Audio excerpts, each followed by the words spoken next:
श्रीमद् भगवद गीता अध्याय 5 कक्षा 52।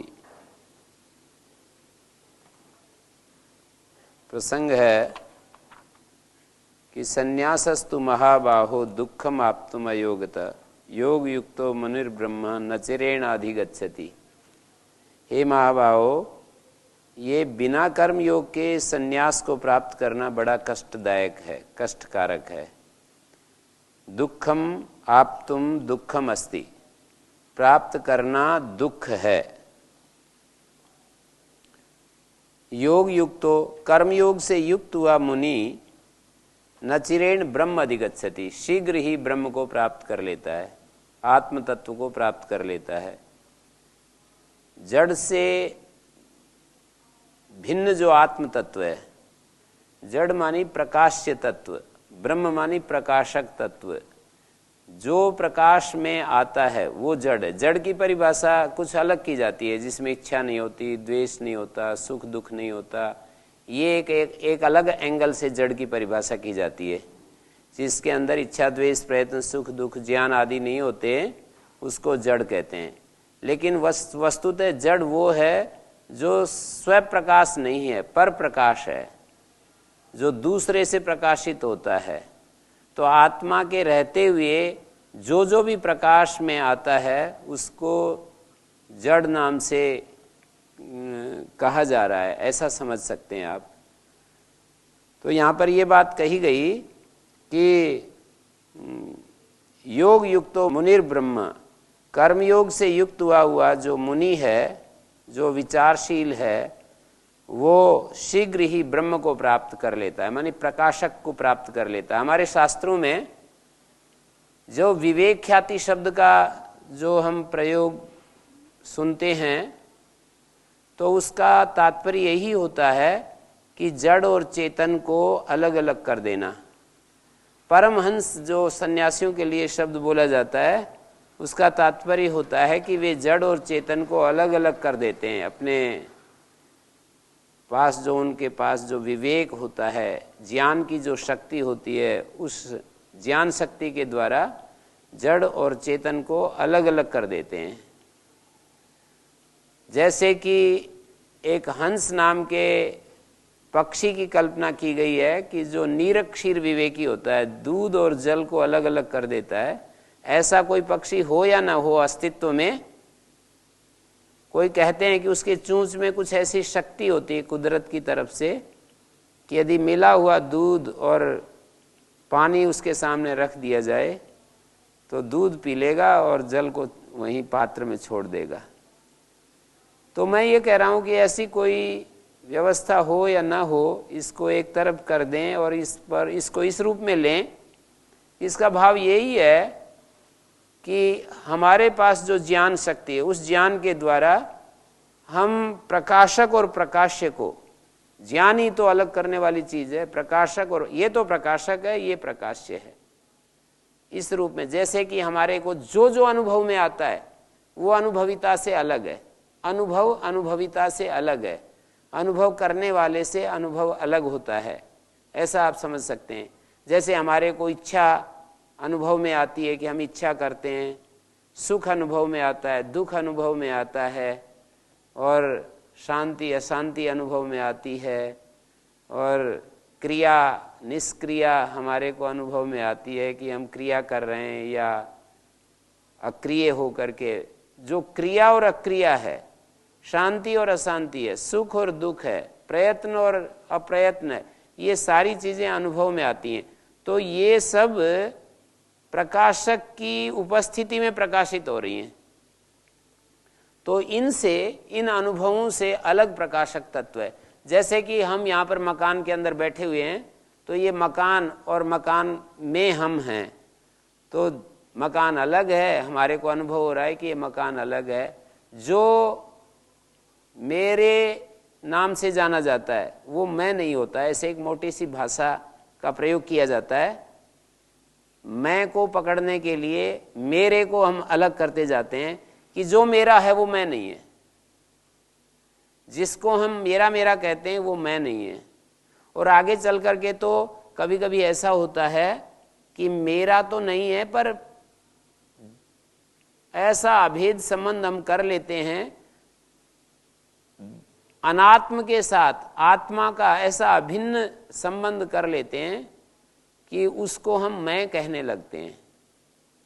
जैसे शरीर को हम मैं कहने लगते हैं, शरीर तो मैं नहीं है फिर भी उसको मैं कहने लगते हैं।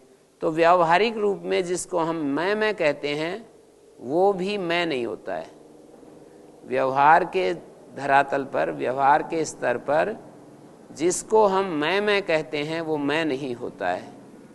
व्यावहारिक रूप में शरीर को हम मैं कहते हैं, लेकिन उससे अलग एक तत्व है जिसको हम मैं कहते हैं। ये मैं मिला हुआ है, जड़ और चेतन का समुदाय है। कठोपनिषद में उसी के लिए कहा कि अंगुष्ठ मात्रा पुरुषोंतरात्मा सदा जनानां हृदये सन्निविष्टा तम प्रबृहेत मुंजादि इशी काम धैर्येण तम विद्यात शुक्रम अमृतम तम विद्यात शुक्रम अमृतम। ऐसे वहाँ पर एक अंत में जाकर के कठोपनिषद में एक श्रुति आती है। तो वहाँ ये कहा कि हमारे भीतर एक अंतरात्मा है, एक चेतन तत्व है, साइकिक बीइंग जिसको कहते हैं। एक ऐसा अंतरात्मा चिन्मय तत्व है, चैतन्य तत्व है। तम प्रबृहेत मुंजादिव इशी काम धैर्येण, उसको अपनी ज्ञान शक्ति के द्वारा, जैसे वो जो हरियाणा में जो पूले होते हैं, झुंडे होते हैं, उस झुंडे को हम जब सुखा लेते हैं तो उसमें से मूंज को और इसी का तुली को हम अलग कर देते हैं। पकड़ करके एक हाथ में हम मूंज को पकड़ते हैं, दूसरे हाथ में, एक हाथ से मूंज को पकड़ते हैं, दूसरे हाथ से तुली को पकड़ते हैं, और ऐसे ही जैसे ही थोड़ा सा जोर लगाते हैं सूखने के बाद, तो वो धीरे से ऐसे एक हाथ में मूंज आ जाती है, दूसरे हाथ में तुली आ जाती है।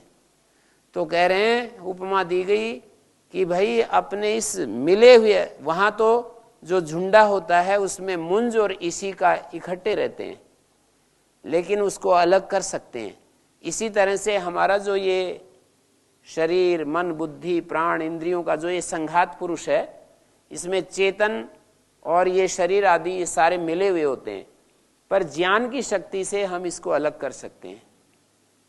मानी जब हम शांत होते हैं, उस शांत अवस्था में एक सब कुछ का भी निरोध हो गया। कोई वृत्ति हमारे अंदर काम नहीं कर रही है, कोई विचार काम नहीं कर रहा है।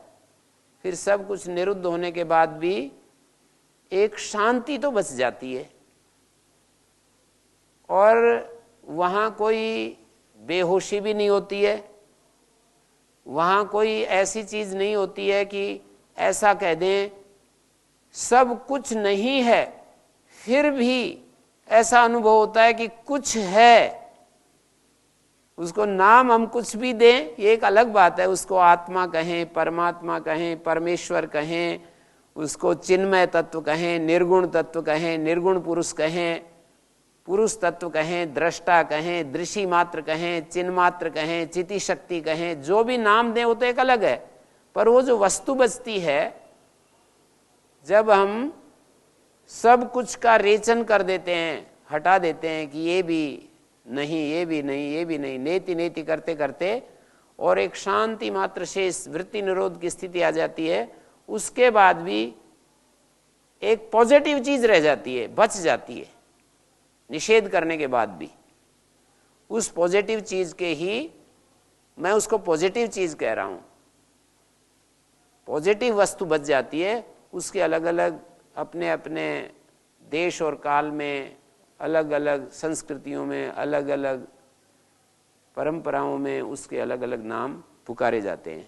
तो वो जो है चेतन तत्व है, और बाकी उसके अलावा जितना भी कुछ है, उस चेतन तत्व की उपस्थिति में हमारे अंदर जो ये बोध होता है कि ये शरीर है, तो ये बोध जानने में आ रहा है। जो भी जानने में आएगा उसको मैं कह रहा हूं कि वो जड़ होता है। ज्ञाता जे से अलग होता है। जानने की क्रिया ज्ञाता, और जिसको ज्ञाता जान रहा है, जानने वाला जिसको जान रहा है, एक तो बुद्धि से जानना होता है, जैसे आप लोग बुद्धि से जानते हो, मैं कुछ बात बोल रहा हूँ, कुछ सुन रहे हो और मेरी इस वाणी को आप जान रहे हो, ये तो बुद्धि के द्वारा जानना है। पर जिस बुद्धि से आप जानते हो उस बुद्धि को भी जानना, जैसे हम बुद्धि में एक धीरे से अनुभव करते हैं मैं हूं, अपने अस्तित्व का अनुभव करते हैं मैं हूं, उस मैं हूं का भी कोई पीछे उसके कोई प्रकाशक या कोई ज्ञाता बैठा हुआ हमारे को अनुभव में आता है। तो ये ज्ञान के द्वारा अनुभव में आता है कि ये मैं हूं की जो अनुभूति होती है बुद्धि के द्वारा, अंतिम रूप में हमारे को जो अनुभूति होती है मैं हूं की, उसके पीछे भी एक कोई ज्ञाता तत्व है। तो मैं ये कह रहा था उसी को ब्रह्म कहते हैं। यहाँ पर ये जो शब्द आया ब्रह्म, उसके बारे में इस शब्द को सुन करके थोड़ा इतना मुझे व्याख्या करनी पड़ी। ओम गुरु जी, विचार और भावनाओं में कुछ भेद होता है क्या? हाँ, विचार और भावना में अंतर है। भाव एक ऐसी चीज है जो हम यूं कह सकते हैं कि वो प्रेम पक्ष में जाती है, घृणा पक्ष में जाती है। भावना दो तरह की होती हैं, पॉजिटिव भाव, नेगेटिव भाव। कुछ भाव ऐसे हैं जो इस सारे अस्तित्व के लिए सहयोगी होते हैं, कुछ भाव ऐसे होते हैं जो अस्तित्व के विध्वंसक होते हैं, दूसरों जो अलग करने वाले, सेपरेट करने वाले होते हैं, कुछ भाव मिलाने वाले होते हैं। अंदर एक भाव, जैसे हमारे अंदर घृणा का भाव या प्रेम का भाव, स्नेह का भाव, एकत्व का भाव, ये ऐसे। और विचार जो होता है, विचार से भाव पैदा होते हैं और शुद्ध भाव शुद्ध विचार को जन्म देते हैं। शुद्ध विचार शुद्ध भाव को पैदा करते हैं, वाइस वर्सा। शुद्ध भाव से शुद्ध विचार पैदा होते हैं, शुद्ध विचार से फिर शुद्ध भाव पैदा होते हैं, शुद्ध भाव फिर शुद्ध विचार को पैदा करते हैं। विचार भाव को और भाव विचार को एक दूसरे को बढ़ाते रहते हैं। जिस जाति का विचार होता है उसी जाति का भाव पैदा होगा, और जिस जाति का भाव होगा उसी जाति का विचार होगा। भाव घृणा का है तो विचार भी घृणा के ही आएंगे फिर उससे संबंधित, जैसे कि ये व्यक्ति अच्छा नहीं है, ये व्यक्ति बड़ा बेकार है, ऐसे विचार आएंगे। तो घृणा एक भाव है, उसको हम शब्दों में तो नहीं बता सकते पर अनुभव करते हैं हम। कोई प्रिय व्यक्ति होता है जिसको हम प्रेम करते हैं, जिसको हम अच्छा समझते हैं और उसके साथ हम अभिन्नता अनुभव करते हैं, अलगाव अनुभव नहीं करते, पार्थक्य अनुभव नहीं करते। मैं देखता हूँ ऐसे कभी कभी कि देखो यहाँ पर ऐसी स्थिति है कि इसको हम सुख देना चाहते हैं, बिल्कुल भेद नहीं महसूस होता है।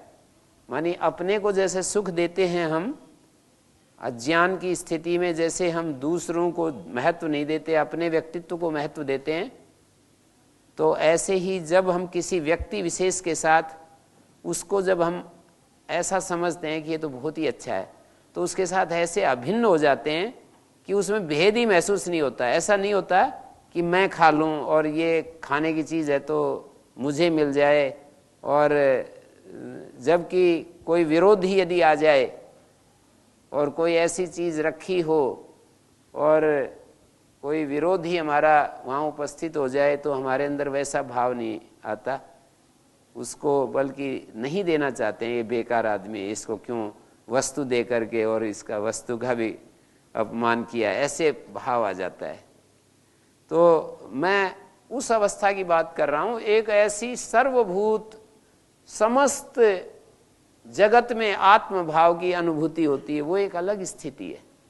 सिद्ध पुरुष को कोई ऐसी अनुभूति होती है, वो अलग स्थिति है। पर उससे पहले की स्थितियां बता रहा हूं मैं, जब हम थोड़ा सा संवेदनशील होते हैं और जीवन में थोड़ा सा जागृत अंदर से होने लगते हैं, तो हम इन व्यवहार काल में हम देख सकते हैं कि एक के साथ हम अभिन्नता अनुभव करते हैं और एक दूसरे व्यक्ति के साथ पार्थक्य अनुभव करते हैं।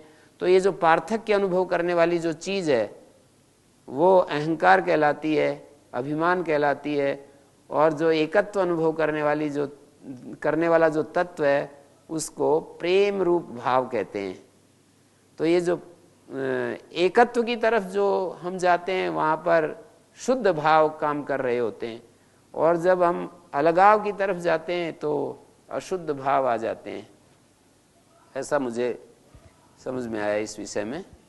जी, ये भाव और जो विचार है ये संघात का रूप है या फिर आत्मा ही प्रेरणा देती है? नहीं, ये तो सारी चीज़ें संघात में ही होती हैं। ये सब चीज़ें संघात में होती हैं, और आत्मा भी प्रेरणा देगी तो संघात में ही देगी ना, अलग से उसको नहीं देख सकते हैं। जैसे महाभाष्य में एक प्रसंग आया कि 10 व्यक्ति किसी भार को उठाते हैं, प्रत्येक करता है या अलग अलग करता है? प्रत्येक करता होते हुए भी समूह करता होता है उस भार को उठाने में। हम कह सकते हैं कि प्रत्येक करता है, पर प्रत्येक करता होते हुए भी दूसरों के सापेक्ष प्रत्येक करता है, समूह करता है। यद्यपि प्रत्येक उस भार को उठा रहा है, लेकिन प्रत्येक भार को उठाते हुए भी समुदाय दूसरे के सापेक्ष अर्थात समुदाय में कर्तृत्व है। प्रत्येकम कर्तार सव्यपेक्षास्तु, ऐसा आता है कि प्रत्येक कर्ता होते हुए भी सव्यपेक्ष हैं, मानी अन्य की अपेक्षा रखते हुए करता है।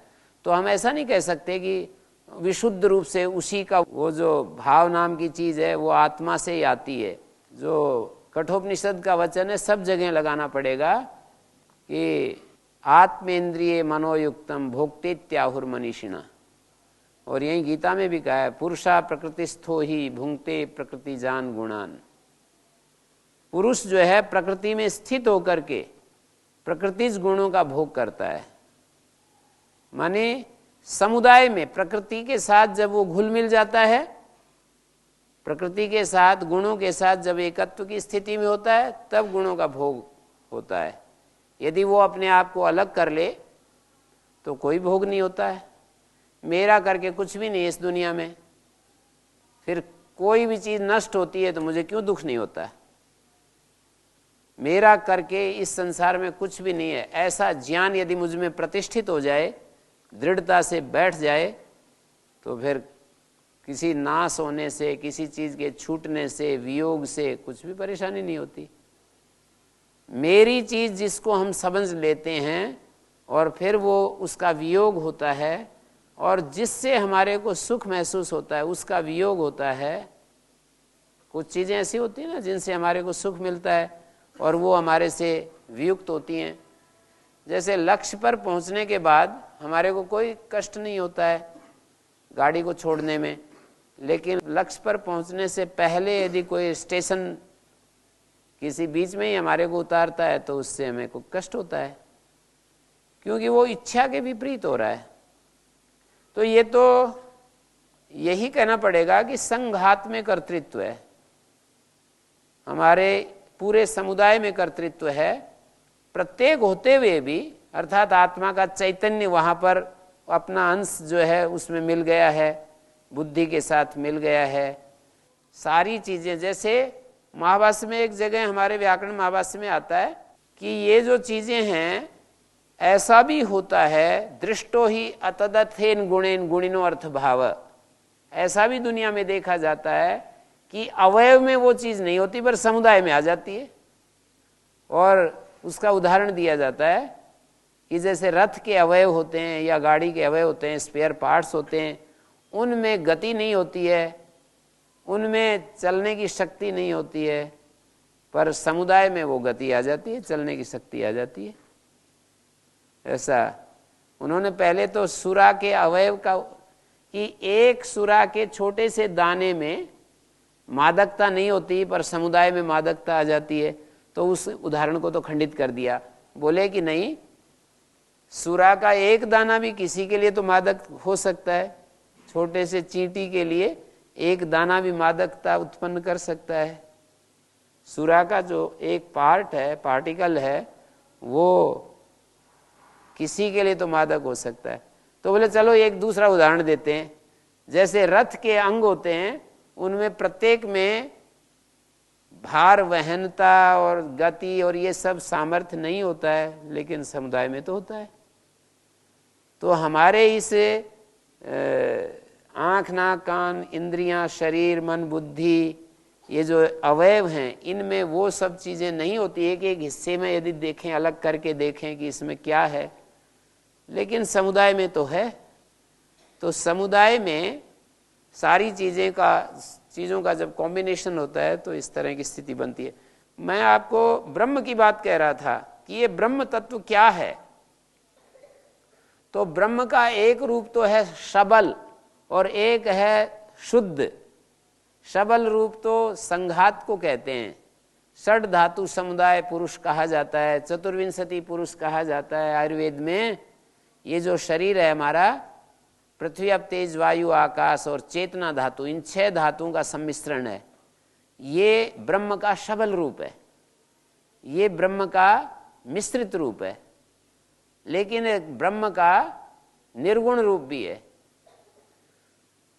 एक अभिसंप्लव नाम का एक दोष का कथन, 8 दोष वहां पर गिनाए हैं एक प्रसंग में, कि इच्छा द्वेष मोह और कर्म, सकाम कर्मों से हमारी प्रवृत्ति आगे चलती रहती है। इच्छा के कारण, द्वेष के कारण, मोह के कारण जो हम कर्म करते हैं, इच्छा द्वेष मोह पूर्वक जो कर्म करते हैं, उन कर्मों से प्रवृत्ति का जन्म होता है। और उस प्रवृत्ति के चलते अहंकार, अभिसंप्लव, संग, अभ्यवपात, विप्रत्यय और अनुपाय, ऐसे 8 दोष पैदा हो जाते हैं। ऐसे कहा, ये जो प्रवृत्ति की बात कह रहा था कि इच्छा द्वेष कर्म, इच्छा द्वेष और मोह के चलते जो हमारे अंदर प्रवृत्ति पैदा होती है, कर्म पैदा होते हैं, राग पूर्वक, द्वेष पूर्वक, मोह पूर्वक जो प्रवृत्ति होती है, कर्म होते हैं हमारे द्वारा, उस प्रवृत्ति से फिर हमारे भीतर अहंकार आदि का जन्म हो जाता है। प्रवृत्ति के चलते अहंकार आदि को जन्म हो जाता है। तो अहंकार आदि को जब जन्म होता है तो उस श्रृंखला में 8 चीज़ें गिनाई, तो उसमें एक अभिसंप्लव का भी नाम लिया। तो अभिसंप्लव क्या है उसको बताते समय कहा कि जब हम अपने शरीर के साथ जो मैं बोध है ना, इसके योग शास्त्र में जिसको अस्मिता क्लेश कहते हैं, उसी को शब्दांतर से अभिसंप्लव का, जो ये मैं बोध है यही अभिसंप्लव है। अनात्म पदार्थों में जो ममता हम करते हैं, इसका नाम तो अभ्यवपात है। और अनात्म में जो मैं बोध करते हैं, अनात्म को जब हम मैं के रूप में देखते हैं, तो इसका नाम है अभिसंप्लव। तो अभिसंप्लव में क्या होता है, शरीर मन बुद्धि इंद्रियों के साथ हमारा तादात्म्य हो जाता है। इसको ही हम अपना स्वरूप समझने लगते हैं, इन्हीं को हम अपना स्वरूप समझने लगते हैं। तो ये भी हम, इसके लिए भी आत्मा शब्द का प्रयोग होता है, लेकिन आत्मा का जो शुद्धतम रूप है वो एक अलग ही है। वो क्या है, इसको हटाने से जो बचता है वो शुद्ध रूप है। यहाँ पर उसी को ब्रह्म तत्व का, शुद्ध तत्व के लिए यहाँ ब्रह्म शब्द का प्रयोग हुआ है। कभी कभी हम ये कहते हैं सर्वम खलु इदम ब्रह्म, ये सारा संसार ब्रह्म का ही तो रूप है। स्वामी जी अपने बोलते रहते हैं कि ये सब ब्रह्म का ही तो रूप है।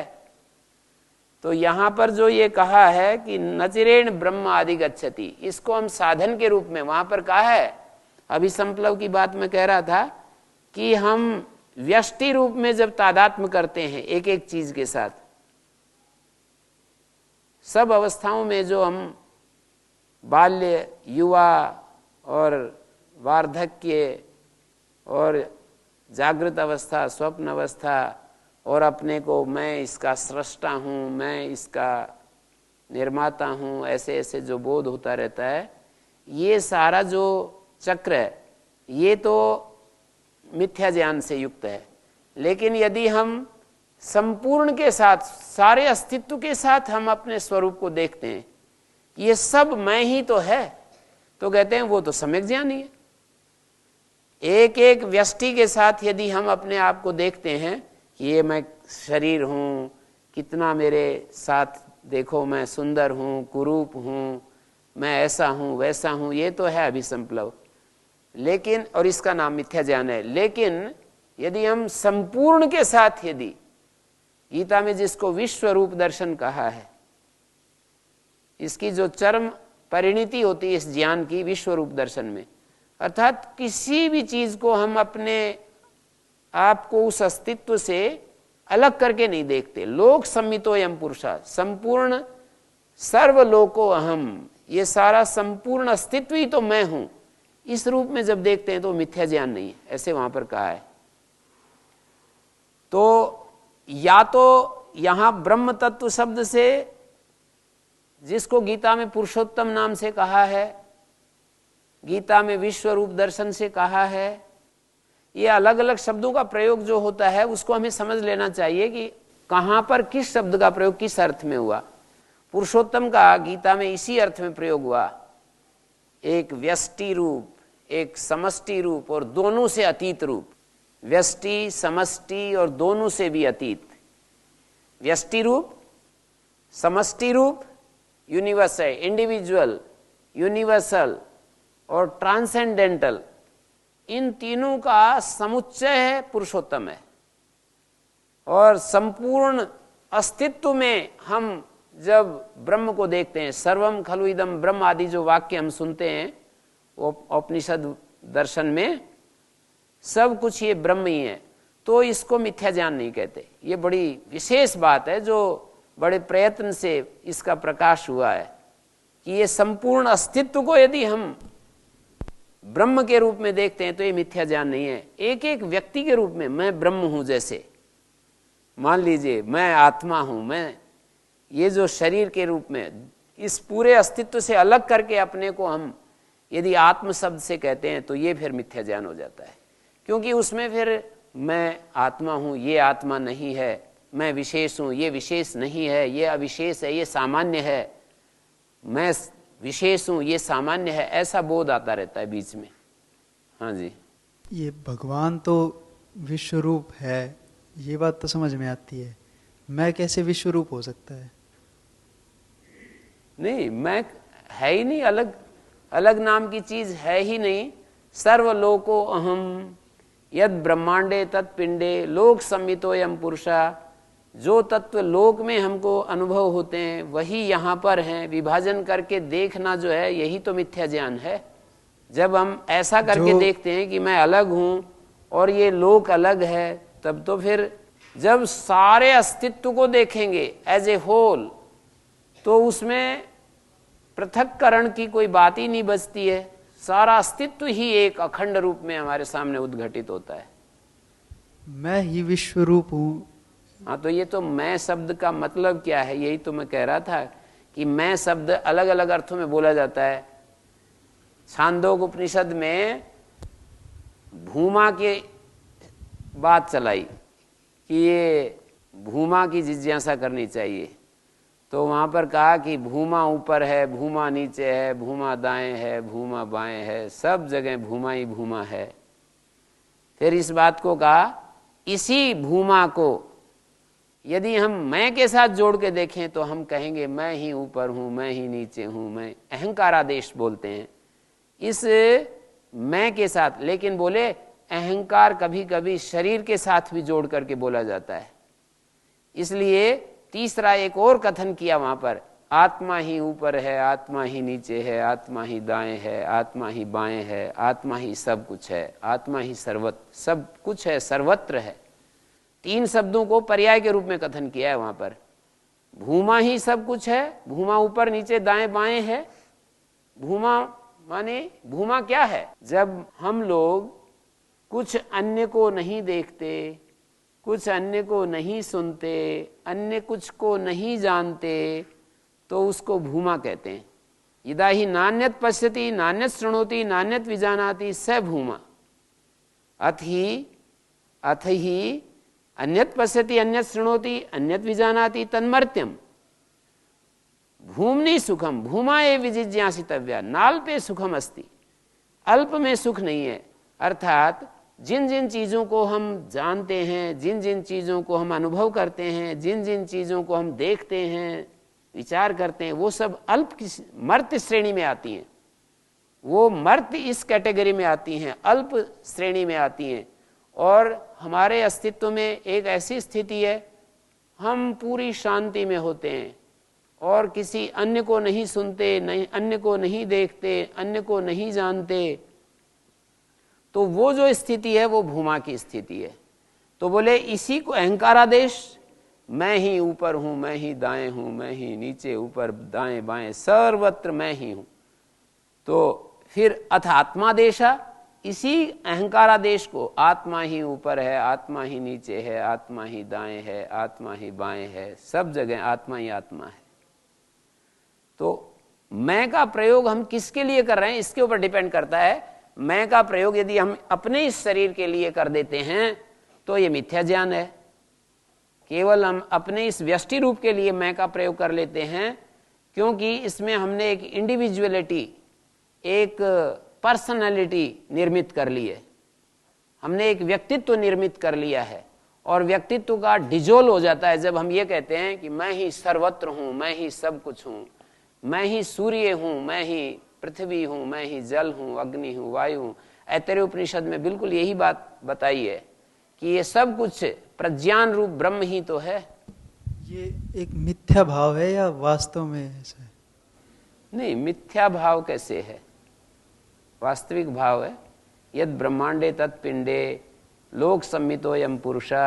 यद ब्रह्मांडे तत्पिंडे, उससे तो ये बात पता चलती है कि जो ब्रह्मांड में जितने पदार्थ हैं, जो चक्र चल रहा है, जितनी शक्तियां वो हम में भी हैं, पर हम वही हैं, ऐसा तो नहीं पता चलता। नहीं, उसमें तो ये कहा है सर्वलोको हम सर्वलोकम आत्मनि पश्यन, आत्मा एव सुख दुख यो करता। ये शब्द आए हैं।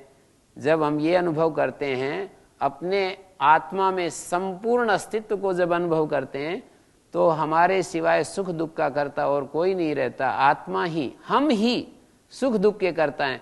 ये तो बहुत ऊंचा दर्शन है। ये उस दृष्टि में जब हम जीने लगते हैं तो दुख नाम की कोई चीज हमारे पास नहीं रहती है।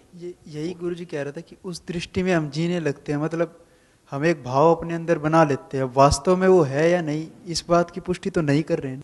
अस्तित्व में वही तो सत्य है जो हमें शांति दे, हमें पवित्रता दे, हमें निर्द्वंद बना दे। ऐसे दर्शन से क्या हमारे को लाभ कि जो दृष्टि तो उसकी ये है और हमारे शांति हमारे अंदर आ नहीं रही है। उस दर्शन से, उस दृष्टि से, दर्शन से जो विहीन है, दर्शन से जो विहीन है वही दुख में रहता है। दर्शन संपन्न जो व्यक्ति है वो दुख मुक्त हो जाता है। ये जितना भी अस्तित्व में दुख है वो मिथ्या दृष्टि के कारण तो है। तो मैंने भी काफी इस विषय में सोचा है कि ये काल्पनिक चीज है या ये वास्तव में ऐसा है। तो ऋषियों की कम से कम दृष्टि तो यही है। ऋषियों ने तो यही समझा है कि आत्मा ही, वो कहते हैं कि निर्विकारा परस्तु आत्मा सत्व शरीरयोस्तु संबंधात विशेषोपलब्धि। ये आयुर्वेद का वचन मैं बोल रहा हूं।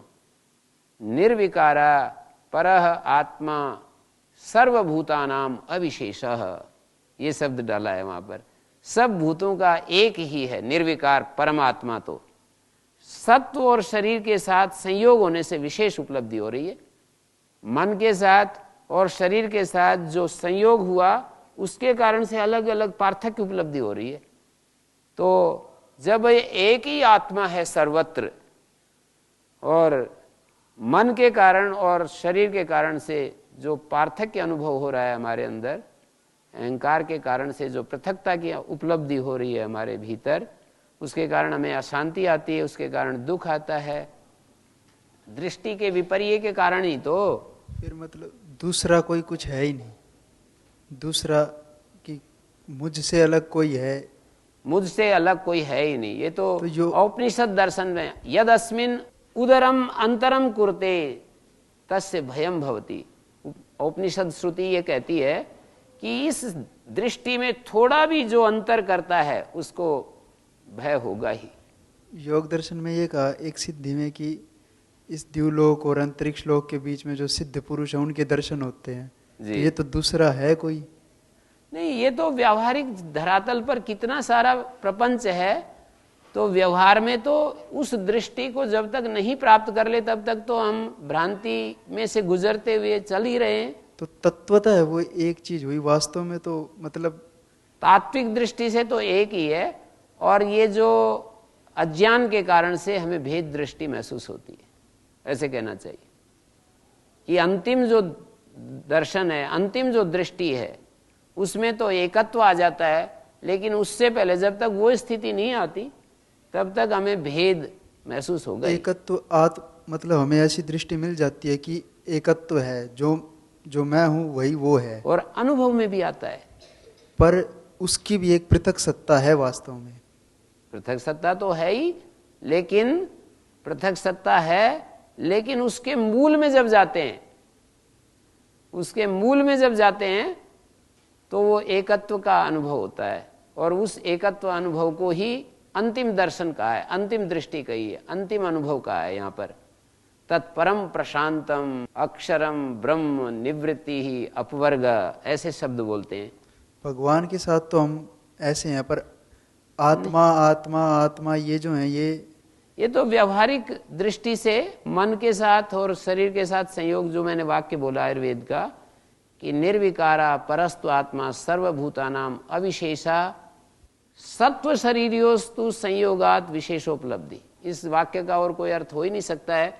ये तो बड़ा सिंपल वाक्य है, सरल वाक्य है कि मन और शरीर के साथ संयोग के कारण से विशेषोपलब्धि हो रही है, विशेषता की उपलब्धि हो रही है। महर्षि दयानंद जी ने जो सिद्धों से बात करने की बात कही, वो उनके पास तो मन होता नहीं, वो तो मानते ही हैं, वो इस बात को मानते हैं कि हमारी आत्मा की कुछ शक्तियां होती हैं, हमारी आत्मा की शक्तियां होती हैं, उन शक्तियों के उजागर होने से वो ऐसी स्थिति आती है। मतलब ये एकत्व की तब स्थिति है जब हमें ना कुछ जानना है, ना किसी से बात करनी है, कुछ भी नहीं करना है, चाहे शरीर ही क्यों ना छूट जाए। उसमें भी जब यदि इच्छा कुछ बात करने की, जैसे महर्षि दयानंद जी ने कहा, यदि वैसा कुछ आ गया तब वो व्यवहारिक के अंतर्गत आ जाएगा। हाँ, तो व्यवहार में तो हम इस प्रपंच में, व्यवहार में तो जब तक हम मिथ्या ज्ञान से युक्त होते हैं, मानी उस अंतिम ज्ञान से पहले व्यवहार में तो ये रहता ही है पार्थक्य बोध, और इस पार्थक्य बोध में भी, इस पार्थक्य में फिर अपार्थक्य की अनुभूति करनी होती है। एक दिन वो जो आचार्य वेद मित्र जी जो बात कह रहे थे कि भाई जो अपना अपना दर्शन जो भी जिसका है वो ठीक है, अद्वैत दर्शन, द्वैत दर्शन, एकत्व, अनेकत्व, नानात्व जो भी है, पर व्यवहार में तो एकत्व की साधना करनी होती है। ये अच्छी बात लगी मुझे, और ये वैदिक दृष्टि से युक्त है। जैसे दो व्यक्ति जब एक जगह रहते हैं और उनमें जब अत्यंत प्रेम होता है तो वहाँ पृथकता की अनुभूति नहीं होती। तो ऐसे ही आचार्य कमलेश जी, डॉक्टर कमलेश जी एक बार कह रहे थे कि गृहस्थ आश्रम तो इस एकत्व की अनुभूति की तरफ बढ़ाने की एक ट्रेनिंग है कि पहले व्यक्ति ब्रह्मचर्य काल में वो इंडिविजुअल के रूप में अपने को देखता है, लेकिन जैसे ही शादी हो जाती है तो वो दो ऐसे रहने लगते हैं कि जैसे दो शरीरों में एक ही आत्मा है, और फिर उनके बच्चे हो जाते हैं तो ऐसे रहने लगते हैं कि जैसे चार शरीरों में एक ही आत्मा है। और इसका यदि अभ्यास पूरा हो जाता है तो वो फिर पड़ोसियों के साथ अभ्यास करते हैं कि अड़ोसी पड़ोसी के साथ ऐसे रहना है जैसे हम एक ही हैं, और ऐसे करते करते सारे सन्यास तक पहुँचते पहुँचते सन्यासी के लिए कहा है कि सब भूतों को अपनी आत्मा में और अपनी आत्मा को सब भूतों में, सर्वभूतेषु आत्मानम सर्वभूतानि चात्मनि, ये इतना विस्तार जब हमारा हो जाता है तो सन्यास प्रतिष्ठित हो जाता है हमारे भीतर। त्याग, एक तरफ त्याग और एक तरफ संपूर्ण की प्राप्ति, अंश का त्याग और संपूर्ण की प्राप्ति।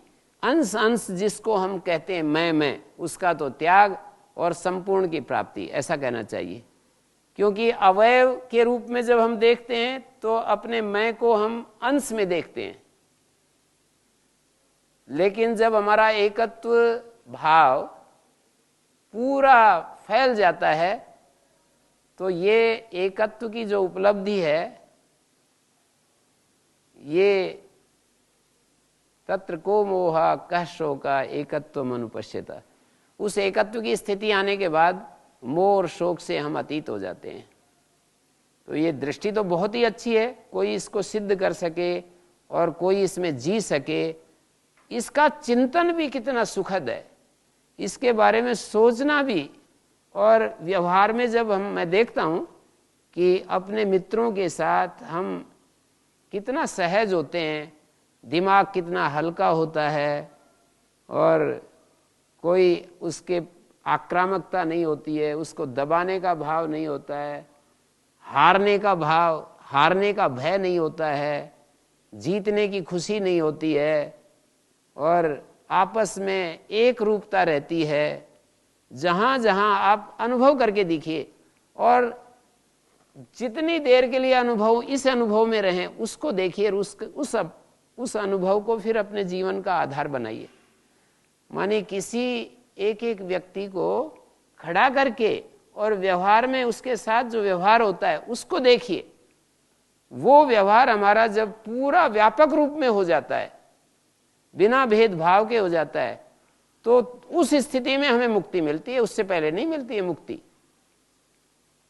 कितना भी हम तर्क वितर्क करें, कितना भी हम पढ़ें पढ़ाएं, कितना भी हम चीज़ों को छानबीन करें, और यदि हमारे को वो स्थिति नहीं आती है तो उससे पहले हमारे को मुक्ति नहीं मिलती है।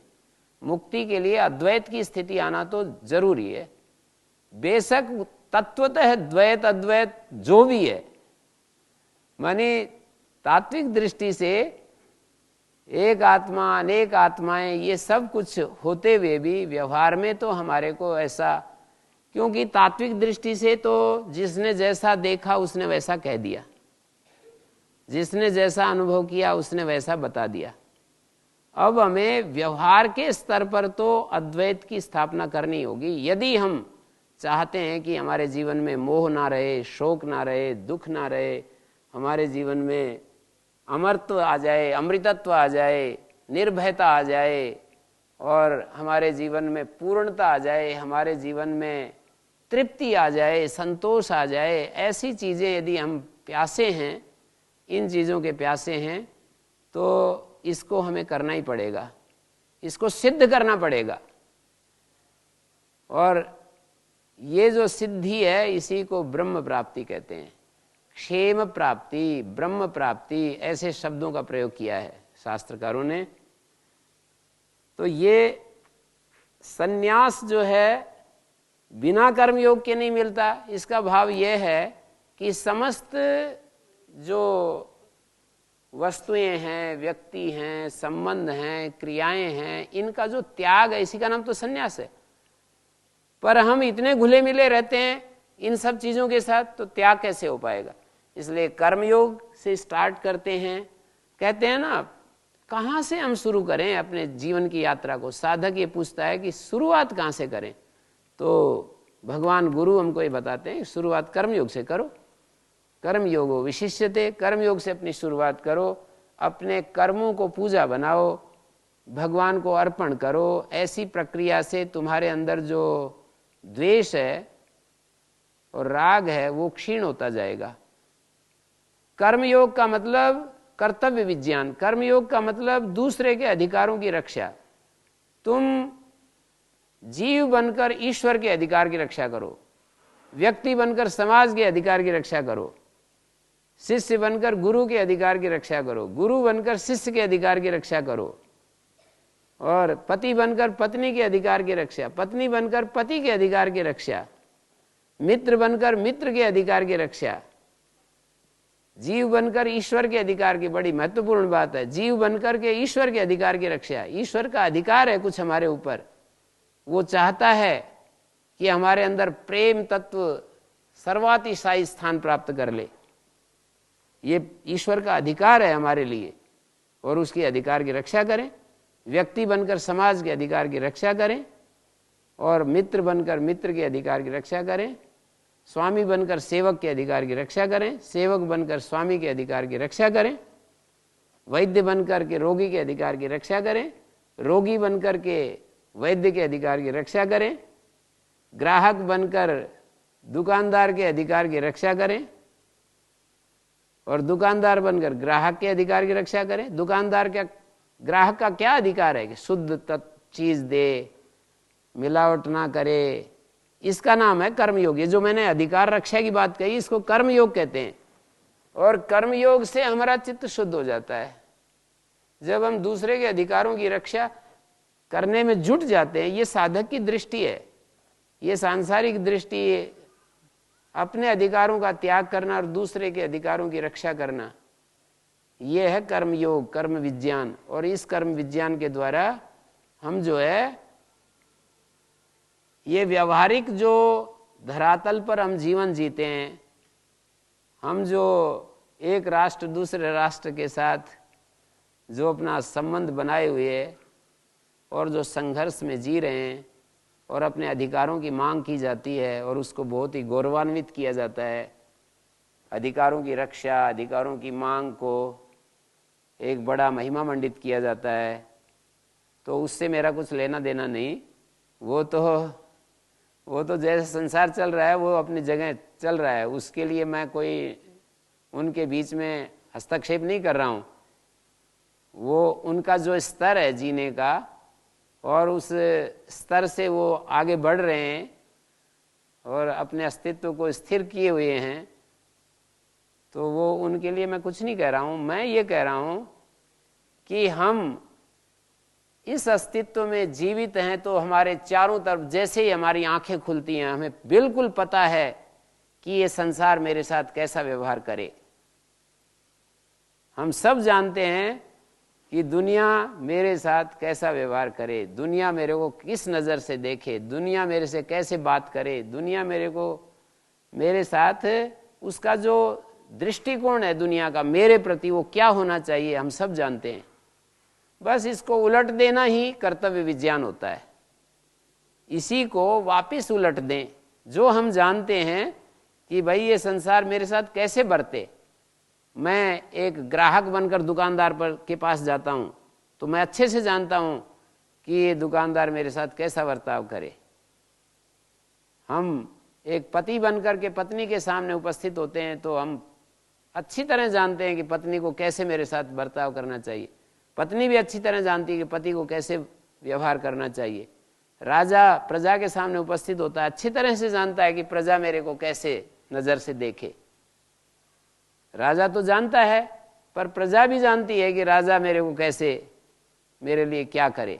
तो ये कर्तव्य विज्ञान है, इसी को कर्मयोग कहा है। यहाँ पर कर्मयोग से हमारा चित्त शुद्ध हो जाता है, और चित्त शुद्ध हो जाता है तो फिर हमारे भीतर आत्मा की उपलब्धि हो जाती है, ब्रह्म की उपलब्धि, आत्मा की उपलब्धि, चिन्मय तत्व की उपलब्धि, शांति की उपलब्धि, निर्भयता की उपलब्धि, प्रेम की उपलब्धि।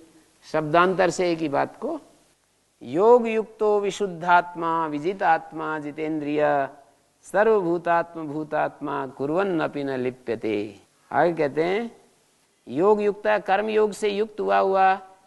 ये जो कर्मयोग की मैंने चर्चा की, कर्मयोग के बारे में, मानिए अपने अधिकारों को तो छोड़ देना कि मेरा कोई अधिकार नहीं है किसी के ऊपर।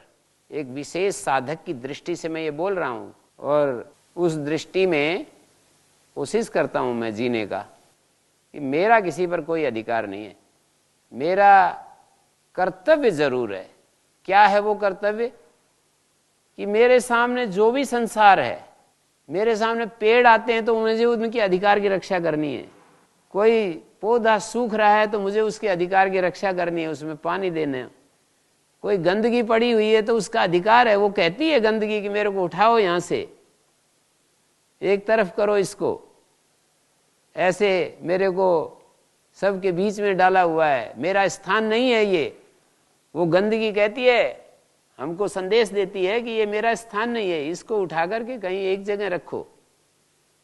जो भी चीजें हैं, कमरे में वस्तुएं होती हैं, स्थित चीजें होती हैं, वो सारी चीजें हमें संदेश देती हैं कि हमारा जो प्रॉपर प्लेस है वहां पर हमको रखो।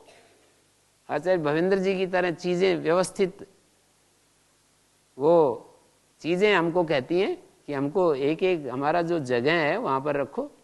हमको ऐसे क्यों फैला रखा है, ऐसे इधर उधर क्यों बिखेर रखा है?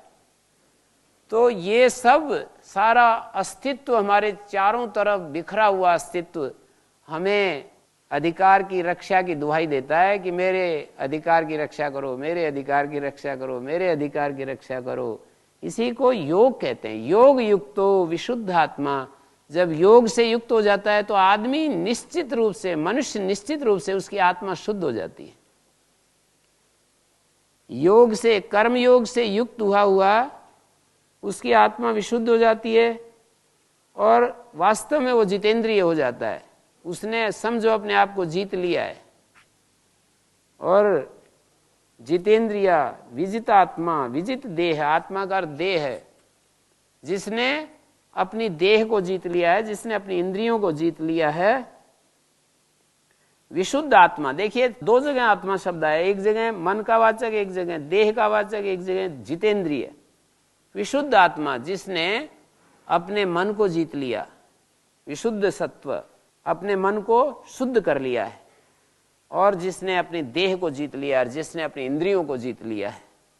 सर्वभूतात्मा भूतात्मा, सभी ये जितना भी अस्तित्व है, ये ब्रह्मांड से लेकर और जितनी भी चीजें हैं सारी, सर्वभूतानाम आत्मभूता आत्मा यस्य, सब भूतों का आत्मभूत है आत्मा जिसका, अपना ही आपा है आत्मा जिसका, अपना स्वरूप ही।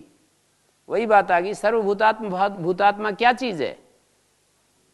ये सर्वभूतात्मा भूतात्मा क्या चीज है?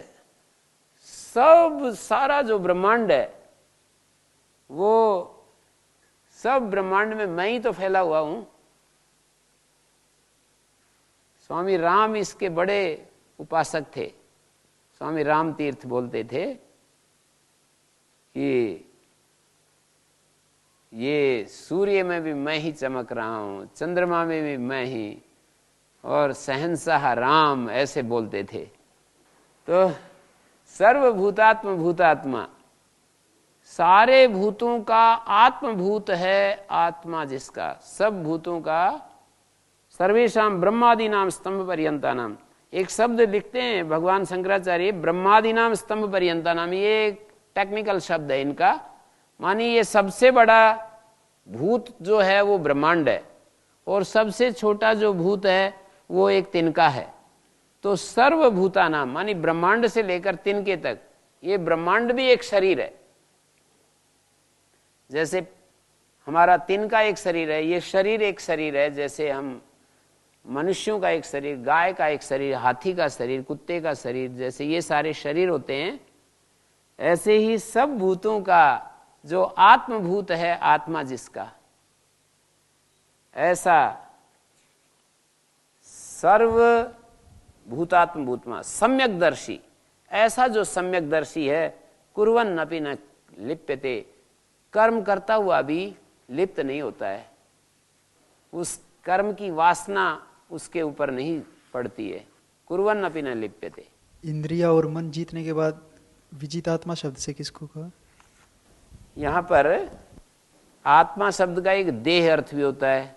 जिसने देह को जीत लिया है, जिसने इंद्रियों को जीत लिया है, जिसने अपने मन को जीत लिया है। इंद्रिया और मन जीतने के बाद देह में क्या जीतना पड़ता है? हाँ, देह अलग गिनते ही है। जैसे शरीर आराम चाहता है, कभी कभी शरीर असमय में विश्राम करता है, तो ये देह नहीं जीत रहा है वो, इसलिए वो ऐसा हो रहा है। इंद्रियां तो ये हैं आँख, नाक, कान, हाथ, पैर इत्यादि। और जैसे बहुत सारे प्रसंग आते हैं, और भी गीता में इस तरह का प्रसंग आया। पहले भी किसी ने प्रश्न किया था मेरे को कि इंद्रियों को और शरीर को अलग करके कैसे देखते हैं। तो इंद्रियां और शरीर को भी अलग करके देखना होता है। कुर्वन्नपि न लिप्यते, करते हुए भी, कर्मयोग विशिष्यते, ये जो बात कही थी उसी को खोल रहे हैं कि भाई कर्मयोग से युक्त हुआ और जिसने अपने संपूर्ण अस्तित्व को जीत लिया है, अपनी देह, अपनी इंद्रियां, अपने मन को जीत लिया है और सब भूतों के साथ एकत्व को प्राप्त हो रहा है, सबके लिए अपनी कर्म शक्ति को उंडेल रहा है।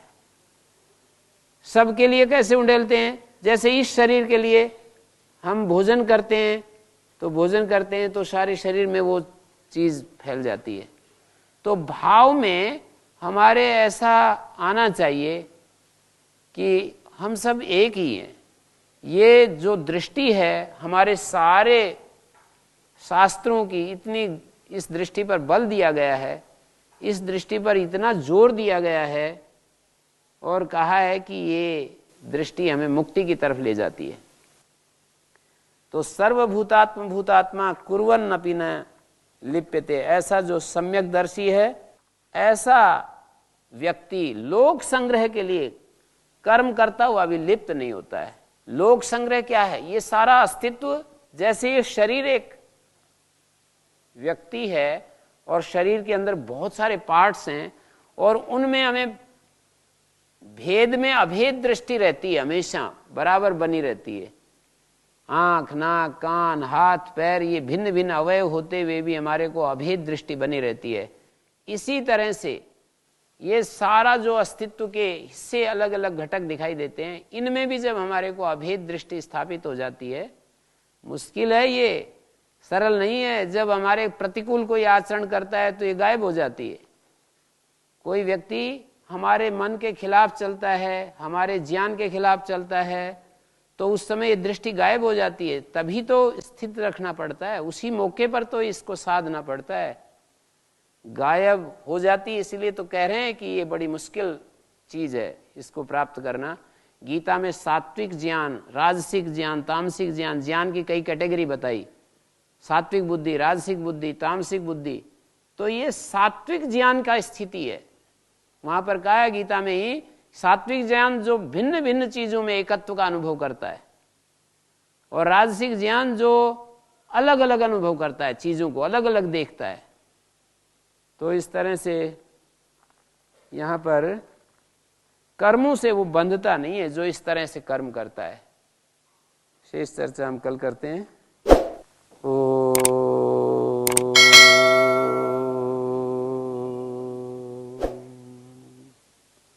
शांति।